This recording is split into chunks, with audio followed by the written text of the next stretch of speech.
भर्खरै भारतलाई लाग्यो ठुलो झड्का। काश्मीरमा भारतीय सेनाको हेलिकप्टर दुर्घटना, केही सेनाको ज्यान गयो। चीन र अमेरिकाबाट नेपालका राजदूत फिर्ता, राजनीतिक नियुक्ति नमान्ने देउबा सरकारको घोषणा। बङ्गलादेशले किन्यो नेपालको यति धेरै विद्युत, तर डिपिआरमै अड्कियो चीन जोड्ने प्रसारण लाइन। भारतसँगको सीमा क्षेत्रमा चिनिया सेनाले राख्यो अत्याधुनिक हतियार, दिल्लीमा मचियो खैला बैला। चिनिया राष्ट्रपति सी गम्भीर बिरामी भएको खुलासा, देश बाहिरका सम्पूर्ण कार्यक्रम स्थगन। चिनिया सेनाले रुसबाट किनियो शक्तिशाली Ka-52K हेभी अट्याक्ड हेलिकप्टर, चिनिया सेनाको हवाई क्षमतामा झनै बलियो पार्ने। बिहानै आयो निकै दुःखद खबर, पहिरोमा पुरिएर गुल्मीमा एकै घरका 3 जनाको ज्यान गयो। गुप्तचर विभागमा उथलपुथल, खरेल आइजिपी बन्दै जोशीको आइजिपीमा बढुवा हुने सम्भावना। अमेरिका पठाउने प्रलोभनमा रोहिङ्गिया शरणार्थीलाई नेपाल ल्याइने गरेको खुलासा, सरकार भने बेखबर। भारतीयको आक्रमणबाट कञ्चनपुरको सीमा क्षेत्रमा सशस्त्र प्रहरीको टोली घाइते, रोकिएन भारतको दादागिरी। एमसिसी पास गराउन भारतदेखि अमेरिकाको यस्तो खेल, थाहा पाउँदा सबै चकित। चिनिया प्रधानमन्त्री ली खस्याङ र प्रधानमन्त्री देउबाबीच संवाद, बीआरआई परियोजना अघि बढाउने बारेमा छलफल। बङ्गलादेशले दियो नेपाली जनतालाई निकै खुसीको खबर, 2 देशका सरकारबीच भयो यस्तो सहमति। र 3 जना पूर्व प्रधान सेनापति भारत भ्रमणमा, भारतीय सेना प्रमुखसँग गरे गोप्य भेटवार्ता। नमस्कार, ग्रेटर नेपाल टिभीले तयार पारेको न्युज अपडेटबाट यहाँलाई हार्दिक स्वागत छ। अब सुन्नुहोस् पुरा समाचार। भारतको जम्मू काश्मीरको उधमपुर जिल्लाको पाटनी टप नजिकैको पहाडमा भारतीय सेनाको हेलिकप्टर दुर्घटना हुँदा 2 पाइलटको मृत्यु भएको छ। स्थानीय अधिकारीका अनुसार सेनाको उड्डयन हेलिकप्टरका पाइलटहरू मेजर रोहित कुमार र मेजर अनुज राजपूत दुवै गम्भीर घाइते भएपछि उनीहरूलाई तत्काल उद्धार गरी हेलिकप्टरबाट अस्पताल लगिएको थियो। उनीहरूको उपचारका क्रममा मृत्यु भएको बताइएको छ। सामाजिक सञ्जालमा सेयर गरिएका दृश्यहरूमा पहाडमा हेलिकप्टर खसेको दृश्य र स्थानीय बासिन्दाले पाइलटलाई उद्धार गरिरहेका देखाएको छ। अधिकारीका अनुसार यो घटना बिहान 10:30 बजेको हो। कञ्चनपुरको सीमा क्षेत्रमा भारतीय तस्करको समूहले आक्रमण गर्दा ड्युटीमा खटिएका सशस्त्र प्रहरीका जवानहरू घाइते भएका छन्। सोमबार साँझ सशस्त्र प्रहरीमाथि भारतबाट आएको तस्करको समूहले आक्रमण गरेको थियो। यसैबीच कञ्चनपुरको दोधारा चाँदनी नगरपालिका 8 को कञ्चनभोजमा सोमबार साँझ सशस्त्र प्रहरीमाथि आक्रमण गर्ने अर्जुन कुमारलाई भारतीय प्रहरीले पक्राउ गरेको स्थानीय प्रशासनले जनाएको छ। नेपाल भारत सीमा क्षेत्रमा गस्तीमा खटिएका सशस्त्र प्रहरीको टोलीमाथि भारतीय तस्करको समूहले ढुङ्गामुढा प्रहार गरेका थिए।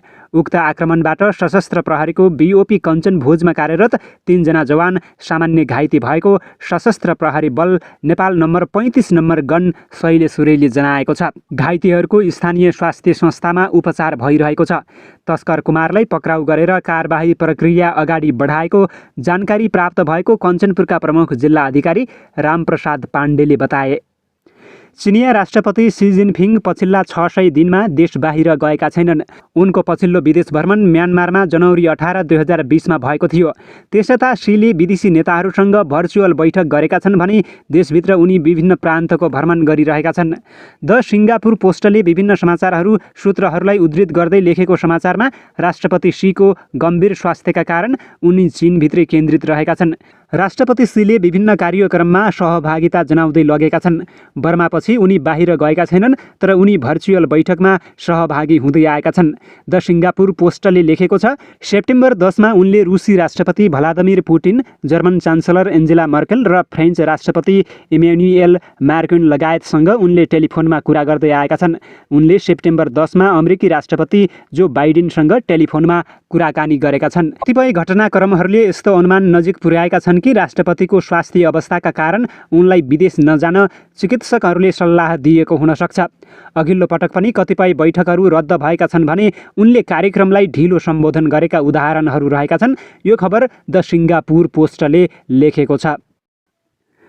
नेकपा एमालेका उपाध्यक्ष भीम रावलले अमेरिकी परियोजना मिलेनियम च्यालेन्ज कर्पोरेसन एमसिसीले प्रायोजित रूपमा प्रचार अभियान चलाउन थालेको बताएका छन्। एमसिसी विरुद्ध कडा रूपले प्रतिवाद गर्दै आएका उपाध्यक्ष रावलले ट्विटमा लेखेका छन्, नेपालको राष्ट्रिय हित र स्वाधीनता विपरीतका प्रावधान रहेको एमसिसीसँगको सम्झौताको पक्षमा प्रायोजित रूपमा एमसिसीले प्रचार अभियान चलाउने भनी केही दिन अघि सञ्चार माध्यममा आएको थियो। त्यो सत्य रहेछ। एमसिसी नेपालको राष्ट्रिय हित र स्वाधीनता विपरीतको प्रावधान रहेको उनले दाबी गरेका छन्। एमसिसीको गुणगानमा प्रायोजित सामग्रीहरू सञ्चार जगतमा देखिन थालेका छन्। देशभक्त नेपालीहरू सचेत बनाऊ उनको भनाइ रहेको छ।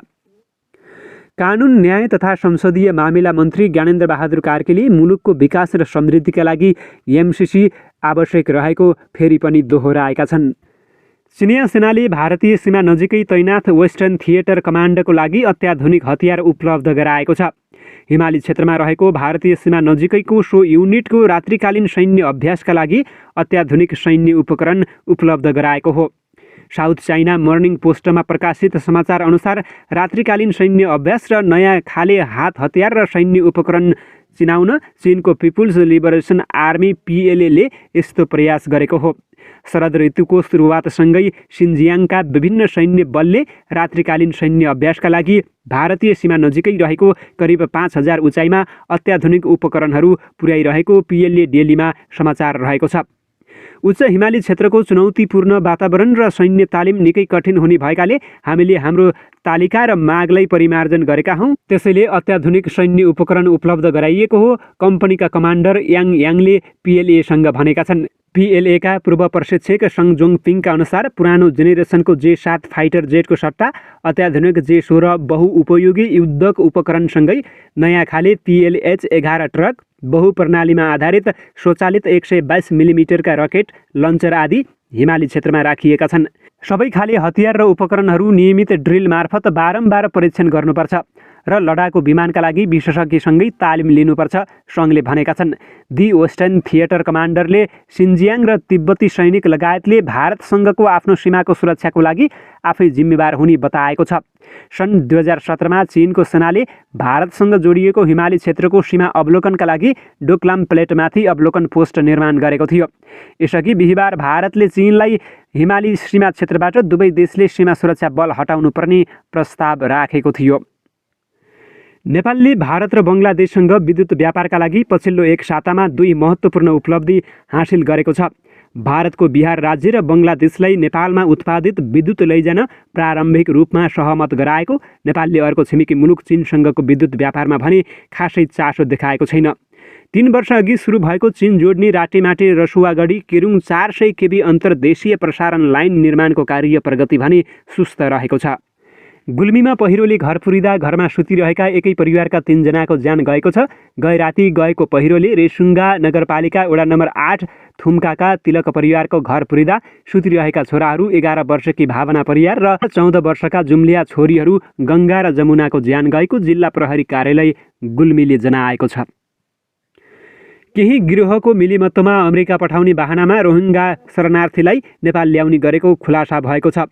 अनुसन्धानका क्रममा हाल काठमाडौँको कपनमा रहेको रोहिङ्गा शरणार्थी क्याम्पमा बस्ने नुर अमिन र शफिक आलमले बङ्गलादेशी नागरिक आजमत अलीसँग मिलिमत्त गरी अन्य शरणार्थीलाई नेपाल भित्र्याएको पाइएको हो। नेपालबाट अमेरिका जान परिचय पत्र पाइने मासिक प्रतिव्यक्ति पुरुषलाई 5750 र महिलालाई 3750 र बालबालिकालाई 2750 भत्ता सुविधा दिने तथा अन्य सुविधा पनि राम्रो रहेको भनी प्रलोभन दिएर नेपाल ल्याउने गरेको प्रहरीको केन्द्रीय अनुसन्धान ब्युरोले जनाएको छ। उनीहरूले यसरी 6 जना शरणार्थीलाई नेपाल ल्याएको प्रहरीले जानकारी दिएको छ।